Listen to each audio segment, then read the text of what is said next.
Hello friends, welcome to Ramya's Tamil tips. எல்லாரும் எப்படி இருக்கீங்க? நல்லா இருக்கீங்களா?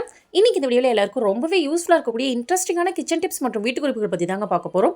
வீடியோவில் சொல்லியிருக்க டிப்ஸ் எல்லாமே உங்களுக்கு ரொம்பவே யூஸ்ஃபுல்லான டிப்ஸாக இருக்கும். வீடியோவை ஸ்கிப் பண்ணாமல் ஃபுல்லாக பாருங்க. டிப் நம்பர் 1, இட்லி தோசைக்கு மாவு அரைக்கும் போது அந்த மாவுல உளுந்து கம்மியாயிடுச்சுன்னா நமக்கு இட்லி நல்லா சாஃப்டாக பஞ்சு மாதிரி கிடைக்காதுங்க. உளுந்து மாவு பத்தலைனா திரும்பவும் உளுந்து ஊற வச்சு அரைக்கணும்னு அவசியமே இல்லைங்க. ஒரே நிமிஷத்தில் இந்த பிரச்சனையை சரி பண்ணிடலாம். கடையில் விற்கிற மாதிரி குண்டு குண்டு குஷ்பு இட்லி இப்படி வீட்டிலே ரெடி பண்ணுறது அப்படின்னு சொல்லி தாங்க பார்க்க போகிறோம். யூஸ்வலாக நம்ம என்ன பண்ணுவோம், 4 டம்ளர் அரிசிக்கு 1 டம்ளர் அளவு நம்ம உளுந்து ஊற வைப்போம். ஆனால் நான் பார்த்தீங்கன்னா 8 டம்ளர் அரிசிக்கு 1 டம்ளர் உளுந்து வச்சு எப்படி ஈஸியாக சாஃப்டான இட்லி ரெடி பண்ணுறது அப்படின்னு சொல்லிட்டு வீடியோ போட்டிருக்கோம். பார்க்காதவங்க பார்த்தீங்கன்னா செக் பண்ணி பாருங்க. சரி, இப்போ உங்கள் வீட்டில் உளுந்து மாவு கம்மியாக இருக்குது, இட்லி எனக்கு கல் மாதிரி வருதுன்னா அதில் 1 ஸ்பூன் அளவுக்கு மட்டும் நல்லெண்ணெய் சேர்த்துக்கோங்க. இப்போ நீங்கள் எவ்வளோ இட்லி ஊற்ற போகிறீங்களோ அதுக்கான மாவை எடுத்து ஒரு தனியான பாத்திரத்தில் வச்சு நல்லெண்ணெய் சேர்த்து நல்லா மிக்ஸ் பண்ணி விட்டு இதை தனியாக 10-15 நிமிஷம் வைக்கணுமான்னு கேட்டிங்கன்னா அவசியம் இல்லைங்க. உடனே நீங்கள் இட்லி தட்டில் ஊற்றி வேக வச்சு எடுத்துடலாம். அவ்வளோதாங்க. எல்லா சமயங்கள்லையும் நம்மளால் கரெக்டான பதத்தில் மாவு அரைச்சி வைக்க முடியாதுங்க. சில சமயம் இந்த மாதிரி மிஸ்டேக் வரும். அப்போ ஈஸியாக சரி பண்ணுறதுக்கு இந்த டிப்பை நீங்கள் ஃபாலோ பண்ணிக்கோங்க. இன்னும் சில பேர்லாம் பார்த்தீங்கன்னா அப்பளத்தை ஊற வச்சு அரைச்சி ஊற்றி அந்த மாதிரி ஒரு சில டிப்ஸ் இருக்குங்க. அதுலேயுமே நல்ல ரிசல்ட் கிடைக்கும். ஆனால் அதுக்குமே நமக்கு 5-10 நிமிஷம் ஆகும். ஆனால் நல்லெண்ணெய் சேர்த்து நம்ம இட்லி ஊற்றி வேக வைக்கும் போது டக்குன்னு நமக்கு வெந்து கிடைச்சிருங்க. இன்னொரு முக்கியமான விஷயம் என்ன அப்படின்னு பார்த்தீங்கன்னா, இட்லி வேக வைக்கும் போது ஓவராக நம்ம வேக வச்சோம் அப்படின்னாலுமே நமக்கு அந்த சாஃப்ட்னஸ் அப்படிங்கிறது இருக்காது. யூஸ்வலாக இட்லி வேக வைக்கிறதுக்கு 6 நிமிஷம் இல்லைனா 7 நிமிஷமே நமக்கு போதுங்களாங்க. இட்லி ஊற்றி வச்சு 7 நிமிஷத்துலேயே பார்த்தீங்கன்னா உங்களுக்கு இட்லி சூப்பராக வெந்துடும். 2 நிமிஷத்துலேயே பார்த்தீங்கன்னா நல்லா குண்டு குண்டாக குஷ்பு இட்லி மாதிரி நமக்கு பொங்கி வந்திருக்கோங்க. திரும்ப ஒரு 5 நிமிஷம் நம்ம வேக வச்சு எடுத்தோம்னாவே போதும். வீட்லேயே குண்டு குண்டு குஷ்பு இட்லியை ஈஸியாகவே ரெடி பண்ணிடலாம். இந்த மெத்தடில் நீங்கள் செஞ்சு கொடுத்து பாருங்கள். வீட்டில் இருக்கவங்க எல்லாருமே உங்களை பாராட்டுவாங்க. அவ்வளோதாங்க, இட்லி ஃபுல்லாகவே எடுத்தாச்சுங்க. இட்லிக்கு எனக்கு கார சட்னி ரொம்ப ரொம்ப பிடிக்குங்க. அது மட்டும் இல்லாமல் சிக்கன் குழம்பு மட்டன் குழம்பு இருந்தால் இன்னும் 2 இட்லி எக்ஸ்ட்ராவே சாப்பிடுவேன். யாரெல்லாம் இதை ஃபீல் பண்ணுறீங்க அப்படிங்கிறத கமெண்ட்டில் மறக்காமல் சொல்லுங்கள் ஃப்ரெண்ட்ஸ். உங்களுக்கு இட்லி கூட எதை தொட்டு சாப்பிட்றதுக்கு ரொம்ப பிடிக்கும் அப்படிங்கிறதையும் மறக்காமல் கமெண்ட்டில் சொல்லுங்கள் ஃப்ரெண்ட்ஸ், நானும் தெரிஞ்சுக்கிறேன். நெக்ஸ்ட் ஐடியா என்னன்னு சொல்லி பார்த்தலாம். இப்போ வாங்க நெக்ஸ்ட் ஐடியா என்னன்னு சொல்லி பார்த்தலாம். சில பேர்லாம் பார்த்தீங்கன்னா சாதம் வடித்து அது ஹாட் பாக்ஸில் வந்து ஸ்டோர் பண்ணி வைப்பாங்க. ஏன்னா ரொம்ப நேரத்துக்கு சூடு ஆறி போகக்கூடாது அப்படிங்கிறதுக்காக. ஆனால் டேரெக்டாக அப்படியே மூடி போட்டு மூடி வச்சிருவாங்க. அந்த மாதிரி பண்ணக்கூடாது. ஏன் அப்படின்னு பார்த்தீங்கன்னா, சாதம் சூடாக இருக்கும்போது அப்படியே மூடி போட்டுட்டோம்னா அந்த ஆவி எல்லாமே நமக்கு தண்ணியாக திரும்பவும் சாதத்துக்குள்ளேயே கொட்டி சாதம் சீக்கிரமாகவே நமக்கு வீணாக போயிடுங்க. அதுக்கு பதிலாக இந்த டிப்பை ஃபாலோ பண்ணிக்கோங்க. எப்போவுமே சூடான சாதத்தை ஹாட் பேக்கில் வச்சுட்டு அதுக்கு மேலே ஒரு காட்டன் துணியை வச்சுட்டு அதுக்கப்புறம் நீங்கள் வந்து க்ளோஸ் பண்ணி வச்சிங்கன்னா எவ்வளோ நேரம் ஆனாலுமே அந்த சாதம் சூடாகவே இருக்கும். அதே சமயம் சீக்கிரம் சாதம் நமக்கு தண்ணி விட்ட மாதிரி கெட்டு போகாதுங்க. இந்த டிப் வெயில் காலத்தில் மட்டும் இல்லைங்க, பனிகாலத்தில் எல்லா சமயங்கள்லையும் இந்த டிப்பை நீங்கள் ஃபாலோ பண்ணிக்கிட்டிங்கன்னா சாதம் நமக்கு உதிரி உதிரியாகவும் இருக்கும், அதே சமயம் சூடாகவும் இருக்கும். ட்ரை பண்ணி பாருங்கள் ஃப்ரெண்ட்ஸ். நெக்ஸ்ட் ஐடியா என்னன்னு சொல்லி பார்த்துடலாங்க. எல்லார் வீட்லேயும் இருக்கக்கூடிய ஒரு பெரிய பிரச்சனை அப்படின்னு பார்த்தீங்கன்னா உப்புக்கரை பிரச்சனைங்க. கிச்சன் சிங்க்ல இருக்கும், வாஷ் பேஷனில் இருக்கும், பாத்ரூம் டைல்ஸில் இருக்கும், பாத்ரூம் பக்கெட்டில் இருக்கும், எல்லா இடங்கள்லையுமே இந்த உப்புக்கரை பிரச்சனை அப்படிங்கிறது இருக்குங்க. உப்புக்கரையை ரிமூவ் பண்ணுறதுக்கு கடைகளில் கெமிக்கல் இருக்குங்க. அதை வாங்கி யூஸ் பண்ணும்போது நம்ம கையில் பார்த்தீங்கன்னா அலர்ஜி ஏற்படுதுங்க. எந்த ஒரு கெமிக்கல் ப்ராடக்ட்டுமே யூஸ் பண்ணாமல் நம்ம வீட்டில் இருக்கக்கூடிய பொருட்களை வச்சு உப்புக்கரையை இப்படி ஈஸியாக ரிமூவ் பண்ணுறது அப்படின்னு சொல்லி தாங்க பார்க்க போகிறோம். உப்புக்கரையை ரிமூவ் பண்ணுறதுக்குன்னு சொல்லிட்டு ஒரு பேஸ்ட் வந்து ரெடி பண்ணியிருக்காங்க. இந்த பேஸ்ட் எதை வச்சு நான் ரெடி பண்ணேன் அப்படின்னு பார்த்தீங்கன்னா, நம்ம வீட்டில் யூஸ் பண்ணக்கூடிய கோலமாவு, அதுக்கப்புறம் கொஞ்சமாக வாஷிங் பவுடர், அடுத்து பார்த்தீங்கன்னா இட்லி மாவு. இந்த 3 பொருட்களை வச்சு தான் புளிச்ச இட்லி மாவை வச்சு க்ளீன் பண்ணும்போது உப்புக்கரை சூப்பராகவே ரிமூவ் ஆகுங்க. அது மட்டும் இல்லாமல் கோலமாவை வச்சு நம்ம க்ளீன் பண்ணும்போது சூப்பராகவே உப்புக்கரை போயிடுங்க. உங்கள் வீட்டில் இந்த 3 பொருட்களும் இருந்துச்சுன்னா இப்போவே நீங்கள் ட்ரை பண்ணி பாருங்கள். நல்ல ரிசல்ட் இருக்குங்க. எப்போவுமே உப்புக்கரை ரிமூவ் பண்ணுற இடத்துல முதல்ல தண்ணியை ஊற்றி கழுவி விட்டுருங்க. அதுக்கப்புறம் அந்த பேஸ்ட்டை வச்சு நீங்கள் க்ளீன் பண்ணி பாருங்க. இதுக்காக நான் பார்த்தீங்கன்னா தேங்காய் நார் தாங்க எடுத்திருக்கேன். தேங்காய் நாரை வச்சு க்ளீன் பண்ணும்போது நமக்கு எந்த ஒரு கீரலும் இல்லாதுங்க. சூப்பராகவும் நமக்கு உப்புக்கரை ரிமூவ் ஆகிடுங்க. ஸ்டீல் ஸ்க்ரப்பர்லாம் எடுக்கும்போது நமக்கு ஃபுல்லாகவே கீரல் விழுந்து போயிடும். அதுக்கு பதிலாக தேங்காய் நாரை வச்சு க்ளீன் பண்ணி பாருங்கள். என்னோட க்ளீனிங் ப்ராசஸ் எல்லாத்துலேயுமே பார்த்தீங்கன்னா தேங்காய் நார் தான் நான் யூஸ் பண்ணியிருப்பேன். பூஜை பாத்திரங்கள் க்ளீன் பண்ணுறதா இருந்தாலும் சரி, சிங்க் வாஷ் பண்ணுறதா இருந்தாலும் சரி, உப்புக்கரை ரிமூவ் பண்ணுறதா இருந்தாலும் சரி, நான் தேங்காய் நார் தாங்க யூஸ் பண்ணுவேன். இன்னொரு முக்கியமான விஷயம் என்ன அப்படின்னு பார்த்தீங்கன்னா, தேங்காய் நாரை வச்சு க்ளீன் பண்ணும்போது நம்ம கைகளில் எந்த ஒரு டேமேஜும் ஆகாதுங்க, குத்தாது, எதுவுமே பண்ணாது. இன்னொரு விஷயம், நம்ம பணத்தையும் சேவ் பண்ணலாம். அதாவது ஸ்டீல் ஸ்க்ரப்பர்லாம் வாங்கி நம்ம இந்த மாதிரி க்ளீன் பண்ணிவிட்டு அதை திரும்பவும் நல்லா வாஷ் பண்ணிவிட்டு யூஸ் பண்ணணுங்க. ஆனால் அந்த தேங்காய் நாரை நம்ம யூஸ் அண்ட் த்ரோ மாதிரி ஒரு டைம் யூஸ் பண்ணிவிட்டு தூக்கி போட்டுடலாம். திரும்பவும் பார்த்தீங்கன்னா நம்ம தேங்காய் உடைக்கும் போது நமக்கு நார் கிடைக்கும், அந்த நாரை எடுத்து யூஸ் பண்ணிக்கலாம். அவ்வளோதாங்க, ஃபுல்லாகவே இப்போ வாஷ் பண்ணிவிட்டு காமிக்கிறேன் எந்த அளவுக்கு க்ளீனாக இருக்குது நீங்களே பாருங்கள் ஃப்ரெண்ட்ஸ். அதே மாதிரி சில பேர் வீட்டு பக்கெட்லலாம் பார்த்தீங்கன்னா டிசைன் இருக்கும். தேங்காய் நாரை வச்சு க்ளீன் பண்ணும்போது அந்த டிசைன் எதுவுமே போகாதுங்க. இதுவே ஸ்டீல் ஸ்க்ரப்பரை வச்சு நீங்கள் க்ளீன் பண்ணீங்க அப்படின்னா அந்த டிசைன் எல்லாமே நமக்கு போயிடுங்க. பணமும் வேஸ்ட்டாக தான் போகும். அதனால் வாங்கும் போதே டிசைன் இல்லாத பக்கெட்டாக பார்த்து வாங்கிக்கோங்க.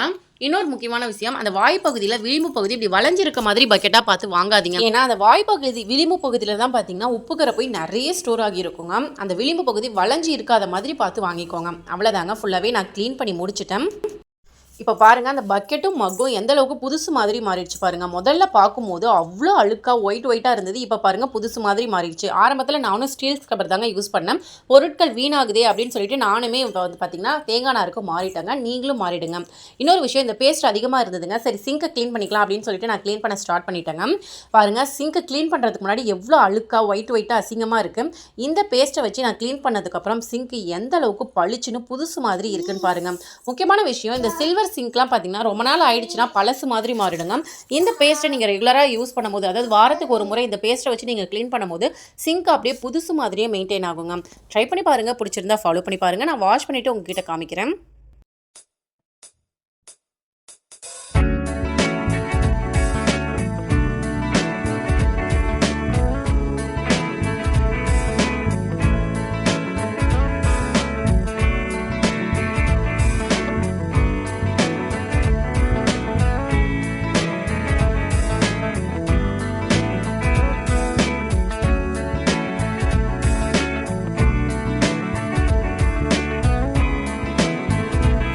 அவ்வளோதான் ஃப்ரெண்ட்ஸ், க்ளீன் பண்ணி முடிச்சாச்சு. இப்போ சிங்க் எந்த அளவுக்கு புத்தம் புதுசாக பளிச்சுன்னு இருக்குது நீங்களே பாருங்கள். இந்த பேஸ்ட்டை ஒரு முறை நீங்கள் ரெடி பண்ணி வச்சுட்டு ஃப்ரிட்ஜில் ஸ்டோர் பண்ணி வச்சிங்க அப்படின்னா 10 நாள் வரைக்கும் உங்களுக்கு வீணாக போகாமல் இருக்குங்க. 2 வாரம் வரைக்கும் நீங்கள் க்ளீன் பண்ணி யூஸ் பண்ணிக்கலாம். ட்ரை பண்ணி பாருங்கள். பிடிச்சிருந்தா ஃபாலோ பண்ணி பாருங்கள் ஃப்ரெண்ட்ஸ். இதையும் கொஞ்சம் தெரிஞ்சு வச்சுக்கோங்க. உங்களுக்கு நரமுடி பிரச்சனை இருக்குது அப்படின்னா கண்டிப்பாக இந்த வீடியோ உங்களுக்கு ரொம்பவே யூஸ்ஃபுல்லாக இருக்குங்க. தெரியும், நம்ம கரும்புலா இலைகள் பழங்களை வச்சு ஹேர் டை ப்ரிப்பேர் பண்ணி கொடுத்துட்ருக்கோம் அப்படிங்கிற விஷயம் நிறைய பேருக்கு தெரியும். இன்னும் ஒரு சில பேருக்கு தெரியாமலும் இருக்குது. நம்மக்கிட்ட ஹேர் டை வாங்கி யூஸ் பண்ணவங்க எல்லாருமே ரொம்ப சூப்பராக இருக்குது, எந்த ஒரு சைட் எஃபெக்ட், எந்த ஒரு அரிப்பு அலர்ஜி எதுவுமே எங்களுக்கு இல்லை, எங்களுக்கு ரொம்பவே சந்தோஷமாக இருக்குது அப்படின்னு சொல்லிட்டு ரொம்ப சந்தோஷமாகவே எங்களுக்கு மெசேஜ் பண்ணுறாங்க. அது மட்டும் இல்லாமல் வாய்ஸ் மெசேஜ் வந்து அனுப்புகிறாங்க. கரும்புலா பழம் இலைகள் பற்றி தெரியாதவங்க கூகுளில் சர்ச் பண்ணி பாருங்கள். நிறைய விஷயங்கள் அதை பற்றி தெரிஞ்சுக்கோங்க. ரொம்ப நேச்சுரலான ஒரு ஹேர் டை அப்படின்னு சொன்னாவே கரும்புலா தாங்க. உங்கள் ஏரியாவில் இந்த பழங்கள் இலைகள்லாம் கிடைக்குது அப்படின்னா நீங்கள் ரொம்பவே புண்ணியம் பண்ணவங்க. ஏன்னா எல்லா ஏரியாவிலையும் இது கிடைக்கிறது இல்லை. ரெகுலராக நீங்கள் தலையில் அரைச்சி தேய்ச்சிட்டு வாங்க. உங்களுக்கு நரைமுடி பிரச்சனை அப்படிங்கிறது ஆயுசுக்கும் வரவே வராதுங்க. இந்த இலைகள் பழங்களை கலெக்ட் பண்ணி அதை நிழல்லையே உலர்த்தி காய வச்சு அதை மிஷினில் கொடுத்து அரைச்சி நாங்கள் ஹேர் டை ப்ரிப்பேர் பண்ணி எல்லாருக்குமே கொடுத்துட்ருக்கோம். ஆல் ஓவர் இந்தியாவுக்குமே நம்ம டெலிவரி பண்ணிட்டு இருக்கோம். நம்ம கிட்ட ஹேர் டை மட்டும் இல்லைங்க, ஹோம்மேட் ஹெர்பல் ஹேர் ஆயில், கீழாநெல்லி ஹேர் ஆயில், கரும்பூலா ஹேர் ஆயில், வேம்பலம்பட்டை hair oil, hair pack, face pack, சீகக்காய் பொடி, நலுங்கு மாவு, இந்த மாதிரி எக்கச்சக்கமான ஹோம்மேட் ப்ராடக்ட் வந்து அவைலபிளாக இருக்குங்க. கீழாநெல்லி இருக்கு இல்லைங்களா, அது சாதாரணமாக நினைக்காதீங்க. உங்களுக்கு ரோட்டு ஓரங்களில் கிடைச்சதுன்னா வேரோட பிடிங்கிட்டு வந்துருங்க. சொட்டை தலையில் கூட ஈஸியாகவே முடி முளைக்க வச்சுருங்க இந்த கீழாநெல்லியோட வேறு. கீழாநெல்லியோட இலை, தண்டு, வேர் எல்லாமே நம்ம எண்ணெயோட சேர்த்து காய்ச்ச போகிறோங்க. இது கூட இன்னும் ஒரு சில பொருட்கள் சேர்த்து தான் காய்ச்ச போகிறோம். இந்த கீழாநெல்லி என்ன பார்த்தீங்கன்னா உடல் சூட்டை குறைக்கும். இந்த வெயில் டைம்லலாம் இது ஒரு சூப்பரான ஆப்ஷனே சொல்லலாம். சில பேர் வந்து உடல் சூட்டாட ரொம்பவே முடி கொட்டி போயிடுங்க. அது மட்டும் இல்லாமல் உடம்புல நிறைய விதமான பிரச்சனைகள் ஏற்படுத்தும், பசி எடுக்காது. இந்த கீழாநெல்லி ஆயிலை ரெகுலராக நீங்கள் அப்ளை பண்ணிட்டு வாங்க. உங்கள் உடல் சூடு சூப்பராகவே கண்ட்ரோல் ஆகுங்க. அது மட்டும் இல்லாமல் முடி கொட்டின இடத்துல சூப்பராகவே முடி முளைக்குங்க. நம்மக்கிட்ட இருக்கக்கூடிய ஹெர்பல் ஹேர் ஆயில் இருக்கு இல்லைங்களா, அதில் 32 ஹெர்பல்ஸ் வந்து ஆட் பண்ணியிருக்கோங்க. முடி சம்மந்தப்பட்ட எல்லா பிரச்சனைக்குமே இந்த ஹெர்பல் ஹேர் ஆயில் ஒரு சொல்யூஷனுங்க. இப்போ இது பார்த்தீங்கன்னா ஹேர் ஃபாலை கண்ட்ரோல் பண்ணும். ஹேர் ஃபால் ஆன இடத்துல உங்களுக்கு நியூ க்ரோத் இருக்கும். அதே மாதிரி பொடுகு தொந்தரவை கண்ட்ரோல் பண்ணும். இளநர பிரச்சனையை கண்ட்ரோல் பண்ணும். இதுவே கரும்புலா ஹேர் ஆயில் இருக்கு இல்லைங்களா, நரமுடி பிரச்சனையை சூப்பராகவே கண்ட்ரோல் பண்ணுங்க. சின்ன வயசுலேயே உங்களுக்கு நரமுடி வந்துருச்சு அப்படின்னு ஃபீல் பண்ணிங்கன்னா இந்த ஆயிலை ரெகுலராக நீங்கள் அப்ளை பண்ணிட்டு வர உங்களுக்கு வேர்ல இருந்தே நரைமுடி சூப்பராகவே கலர் சேஞ்ச் ஆக ஆரம்பிக்கும். நம்ம ப்ரிப்பேர் பண்ணுற ஹேர் ஆயிலுக்கு தேவையான ஹெர்பல்ஸ் எல்லாமே பச்சை இலைகளாக தான் நம்ம எண்ணெயில் சேர்க்குறோங்க. எந்த ஒரு பொடியுமே நம்ம ஆட் பண்ணி செய்யலாம். ஹேர் ஆயில் ப்ரிப்பேர் பண்ணுறதுக்கு தேவையான மூலிகை எல்லாமே அலைஞ்சு திரிஞ்சு தேடி கண்டுபிடிச்சி ஃப்ரெஷ்ஷான மூலிகையை எடுத்துகிட்டு வந்து அதை வாஷ் பண்ணி அதுக்கப்புறமா தான் நம்ம வந்து எண்ணெயில் சேர்த்து ப்ரிப்பேர் பண்ணுறோங்க. ஸோ இது 100% நேச்சுரலான ஹேர் ஆயில் தாங்க. எந்தெந்த மூலிகை எந்தெந்த எண்ணெய்க்கு தேவைப்படும் அப்படிங்கிறத தெரிஞ்சுக்கிட்டு அதுக்கப்புறம் தான் இந்த ஹேர் ஆயில் வந்து நம்ம ப்ரிப்பேர் பண்ணுறோங்க. நம்மக்கிட்ட ஹேர் ஆயில் மட்டும் இல்லைங்க, hair pack, shikakai, face pack, நலுங்கு மாவு, இந்த மாதிரி எல்லா ப்ராடக்ட்டுமே ஹெர்பலை யூஸ் பண்ணி நம்ம ரெடி பண்ணியிருக்கோங்க. ஸோ எந்த ஒரு சைடு எஃபெக்ட்டும் வராது. சூப்பரான ரிசல்ட் வந்து கொடுத்துட்ருக்கு. கஸ்டமர் ஆல்ரெடி யூஸ் பண்ணி பார்த்துட்டு ஃபீட்பேக் நிறைய அனுப்பிச்சிட்டு இருக்காங்க இல்லையா, அது எல்லாத்தையுமே வீடியோவோட நான் ஒவ்வொரு வீடியோவில் அட்டாச் பண்ணி கொடுத்துட்ருக்கேங்க. அது மட்டும் இல்லாமல் ஃபஸ்ட்டு நம்மக்கிட்ட வாங்கின கஸ்டமர் ரொம்ப நல்லா இருக்குது அப்படிங்கிறதுக்காக பக்கத்தில் இருக்கவங்களுக்கும் ரெக்கமெண்ட் பண்ணுறாங்க. ஸோ அது மூலியமாக நமக்கு நிறைய ஆர்டர்ஸ் வந்து இப்போ கிடைக்க ஆரம்பிச்சிட்ருக்கு. நம்மளோட கரும்பூலா ஹேர் டை இருக்கு இல்லையா, அதை எப்படி அப்ளை பண்ணணும் அப்படிங்கிறத நான் சொல்கிறேன். தேவையான அளவு ஹேர் டை பவுடர் எடுத்துக்கோங்க. டீ டிகாஷன் தண்ணியில் ஊற்றி மிக்ஸ் பண்ணுங்கள். வெறும் தண்ணியில் ஊற்றி மிக்ஸ் பண்ணிங்கனாலும் உங்களுக்கு பிடிக்கும். ஆனால் டீ டிகாஷன் தண்ணி ஊற்றி மிக்ஸ் பண்ணும்போது எக்ஸ்ட்ரா 2-3 நாள் நமக்கு ஸ்டெயின் ஒட்டி இருக்குங்க. அதனால தான் சொல்கிறது. டீ டிகாஷன் தண்ணி ஊற்றி மிக்ஸ் பண்ணிக்கோங்க. இப்போது ஹேர் டை எந்த பதத்தில் மிக்ஸ் பண்ணணும் அப்படிங்கிறது எல்லாருக்குமே தெரியுங்க. ஒரு ப்ரஷ்ஷில் எடுத்து நம்ம அப்ளை பண்ணும்போது நமக்கு வலியாமல் இருக்கணும், முகத்தில் வலியாமல் இருக்கணும். இன்னொரு முக்கியமான விஷயம், இது நம்மளோட ஸ்கின்ல பட்டாலுமே எந்த ஒரு அலர்ஜி, அரிப்பு அந்த மாதிரி வராது. முக்கியமாக நம்ம ஸ்கின்ல ஒட்டவே ஒட்டாதுங்க.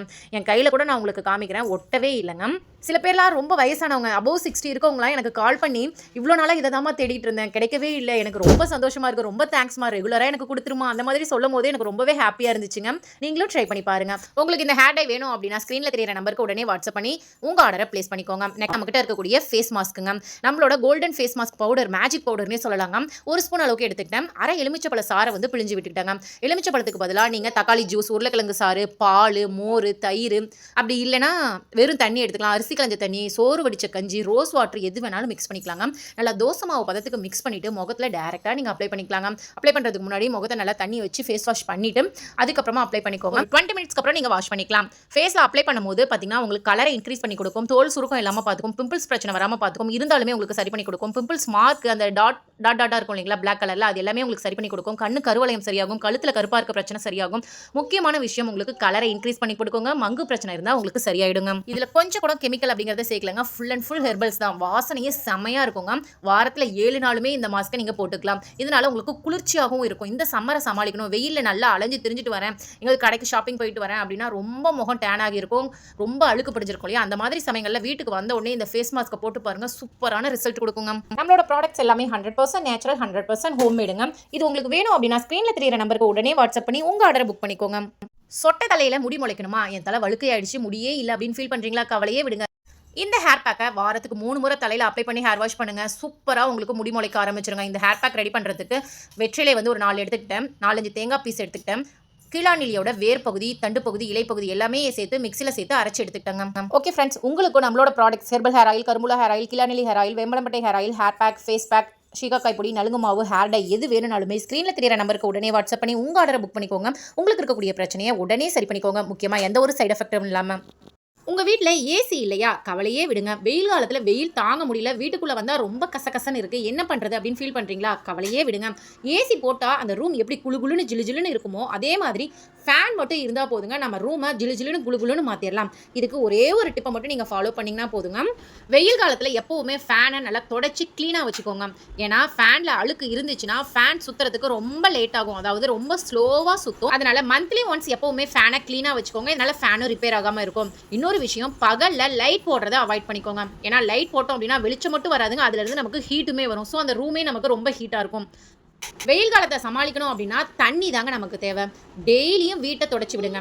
எந்த ரூமில் நீங்கள் படுக்கிறீங்களோ அந்த ரூமை டெய்லியும், அதாவது மதிய டைம் ஒரு டைமும் நைட் டைம் ஒரு டைமும் நீங்கள் தொடச்சி விடுங்க. துடைக்கிறதுக்கு முன்னாடி நல்லா சில்லுன்னு இருக்க தண்ணியாக எடுத்துக்கோங்க. ஃப்ரிட்ஜ் இல்லைன்னா கவலைப்படாதீங்க, காலையிலேயே ஒரு டப்பில் தண்ணி பிடிச்சி வச்சிட்டிங்க அப்படின்னா நல்லா சில்லுன்னு இருக்குங்க. அந்த தண்ணியை யூஸ் பண்ணி நீங்கள் தொடச்சி விடலாம். நல்ல தண்ணியை புளியணும்லாம் அவசியம் இல்லைங்க. சிமெண்ட் தரையாக இருந்தாலும் சரி, டைல்ஸாக இருந்தாலும் சரி, நீங்கள் ரொம்ப தண்ணியை புளியாமல் அப்படியே தொடச்சி விட்டீங்க அப்படின்னாவே நல்லா சில்லுன்னு இருக்குங்க. வெறும் தண்ணியில் வீடு துடைக்கிறதுக்கு பதிலாக அதில் கொஞ்சமாக வேப்ப இலைகள், புதினா இலைகள், கொஞ்சமாக மஞ்சள் தூள், கொஞ்சமாக உப்பு சேர்த்து தொடச்சு பாருங்க. வீடு சுத்தமாகவும் இருக்கும், வாசனையாகவும் இருக்கும், நல்லா குளுகுளுன்னு இருக்கும். ட்ரை பண்ணி பாருங்க ஃப்ரெண்ட். நெக்ஸ்ட் ஐடியா என்னன்னு சொல்லி பார்த்தரலாம். நம்ம வீட்டில் பள்ளி தொந்தரவு அதிகமாக இருக்குங்க. முக்கியமாக கிச்சனில், பாத்ரூமில், சிங்க்கு கடியில், சிலிண்டர் கடியிலலாம் பார்த்தீங்கன்னா பள்ளி தொந்தரவு ரொம்பவே அதிகமாக இருக்கும். பள்ளியை வெரைட்டி அடிக்கிறதுக்கு ஒரு சூப்பரான ஐடியா தாங்க பார்க்க போகிறோம். ஒரு பிளேட் எடுத்துக்கோங்க. உங்கள் வீட்டில் இருக்கக்கூடிய இன்ஸ்டன்ட் காஃபி பவுடர் எது வேணாலும் நீங்கள் எடுத்துக்கலாம். நான் இன்றைக்கி பார்த்தீங்கன்னா ப்ரூ எடுத்துக்கிறேன். இன்ஸ்டன்ட் காஃபி பவுடர் தாங்க எடுக்கணும், ஃபில்டர் காஃபி பவுடர் எடுத்துக்காதீங்க. இப்போ 1 ஸ்பூன் அளவுக்கு காஃபி பவுடர் எடுத்துக்கிட்டிங்க அப்படின்னா இதில் 1/4 ஸ்பூன் அளவுக்கு தனி மிளகாய் தூள், ரெட் சில்லி பவுடர்னு சொல்லிட்டு கடைகளில் விற்பாங்க இல்லையா, அதை வாங்கி ஒரு 1/4 ஸ்பூன் அளவுக்கு சேர்த்துக்கோங்க. 4ல் 1 பங்கு தான் சேர்க்கணும். 4 மடங்கு காஃபி தூள்னா 1 மடங்கு மிளகாய் தூள் வந்து சேர்த்துக்கோங்க. நெக்ஸ்ட் இதில் ஒரு 2 சொட்டு 3 சொட்டு மட்டும் தண்ணி விடுங்க. அதிகமாக விட்டுட்டிங்க அப்படின்னா தண்ணி மாதிரி போயிடுங்க. இதை பால் மாதிரி நம்ம உருட்ட போகிறோம். ஸோ நான் வந்து தண்ணி அதிகமாக விட்டுட்டேங்க, அதனால் திரும்பவும் காஃபி பவுடரும் மிளகாய் தூளும் நான் ஆட் பண்ணிக்கிட்டேன். ஸோ இந்த தப்பை நீங்களும் பண்ணிடாதீங்க. இதை ஒரு பால் மாதிரி நீங்கள் உருட்டி எடுத்துக்கோங்க. இப்போ இந்த பாலை கிச்சனில் எங்கெங்கெல்லாம் உங்களுக்கு பள்ளி வருதுன்னு நீங்கள் ஃபீல் பண்ணுறீங்களோ அந்த இடங்கள்லாம் நீங்கள் ஒரு பேப்பரில் வச்சு விட்டுட்டிங்க அப்படின்னா இந்த மிளகாய் தூளோட நெடிக்கு அதுக்கு பக்கத்தில் கூட வரவே வராதுங்க. ஆனால் காஃபி தூளோட வாசனைக்கு அதுக்கு பக்கத்தில் வந்ததும் அதை சாப்பிட போகும்போது மிளகாய் தூளோட அந்த நெடி காரணமாக அது அந்த இடத்த விட்டே ஓடி போயிடும். முக்கியமாக கேஸ் ஸ்டவ் கடையில், கிச்சனில், செல்ஃபில் எல்லா இடங்கள்லையும் நீங்கள் ஒரு பேப்பரில் வச்சு விட்டுட்டிங்கன்னா உங்களுக்கு வீட்டில் பள்ளி தொந்தரவு அப்படிங்கிறது இருக்கவே இருக்காதுங்க. நமக்கு காஃபி தூள்லேருந்து ஒரு ஸ்மெல் வந்துகிட்டே இருக்குங்க, நல்ல ஒரு வாசனையாக இருக்கும். ட்ரை பண்ணி பாருங்கள், பிடிச்சிருந்தா ஃபாலோ பண்ணி பாருங்கள் ஃப்ரெண்ட்ஸ். ஓகே ஃப்ரெண்ட்ஸ், இந்த வீடியோவில் நான் சொன்ன டிப்ஸ்லாம் உங்களுக்கு பிடிச்சிருக்கு, யூஸ்ஃபுல்லாக இருக்குது அப்படின்னு தோணுச்சுன்னா இந்த வீடியோக்கு ஒரு லைக் கொடுங்க. அது மட்டும் இல்லாமல் உங்கள் ஃப்ரெண்ட்ஸ் அண்ட் ரிலேட்டிவ்ஸ்க்கும் ஷேர் பண்ணி விடுங்க. ஆல்ரெடி நம்ம சேனலில் நிறைய டிப்ஸ் வீடியோ அப்லோட் பண்ணியிருக்கோம். பார்க்காதவங்க வந்தீங்கன்னா அந்த வீடியோஸும் செக் பண்ணி பாருங்கள். அதில் இருக்கக்கூடிய டிப்ஸுமே உங்களுக்கு ரொம்பவே யூஸ்ஃபுல்லாக இருக்கும். டெய்லி இந்த மாதிரி யூஸ்ஃபுல்லான டிப்ஸ்லாம் தெரிஞ்சுக்கணும் அப்படின்னு ஆசைப்பட்டீங்கன்னா நம்ம சேனல் ரம்யாஸ் தமிழ் டிப்ஸை சப்ஸ்கிரைப் பண்ணிக்கோங்க. அப்படியே பக்கத்தில் இருக்க பெல் ஐக்கானை கிளிக் பண்ணி ஆல் அப்படிங்கிற ஆப்ஷனை செட் பண்ணிக்கோங்க. அப்போ தான் நாங்கள் டெய்லி வீடியோஸ் போடும்போது உங்களுக்கு நோட்டிஃபிகேஷன் வரும். நாளைக்கு வேறு ஒரு இன்ட்ரெஸ்டிங்கான வீடியோவில் யூஸ்ஃபுல்லான டிப்ஸோட நான் உங்களை வந்து மீட் பண்ணுறேன். Thank you, bye bye, take care friends.